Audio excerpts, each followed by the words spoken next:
திருக்கோவிலூர் சுற்றுவட்டார பகுதியில் இரண்டாவது நாளாக காற்றுடன் கூடிய கனமழை பெய்து வருகிறது. இதுகுறித்த கூடுதல் தகவல்களை நமது செய்தியாளர் அம்பேத்கரிடம் கேட்கலாம்.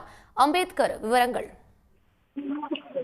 அதாவது இன்று தமிழகத்தில் 6 மாவட்டங்களில் கனமழைக்கு வாய்ப்பு உள்ளதாக வானிலை ஆய்வு மையம் தெரிவித்து வந்த நிலையில் கள்ளக்குறிச்சி மாவட்டம் திருக்கோவிலூர் சுற்று வட்டார பகுதியில் கடந்த சில நாட்களாக கடும் வெயில் வாட்டி வந்த நிலையில் மாலையில் இரண்டாவது நாளாக திருக்கோவிலூர் அதன் சுற்று வட்டார பகுதியான சந்தப்பேட்டை, அரும்பாக்கம், கீழ்த்தாழனூர், மேமாலூர், வேங்கூர், தைலோம், ஈரனூர், வடக்கு நெம்பிலி, அத்தானமதூர், ஆவியூர் உள்ளிட்ட பல்வேறு பகுதியில் அரை மணி நேரத்திற்கு மேலாக பலத்த காற்றுடன் கூடிய கனமழை பெய்து வருவதால் பல்வேறு இடங்களில் சாலையில் மழைநீர் வெள்ளம் போல் செல்கிறது.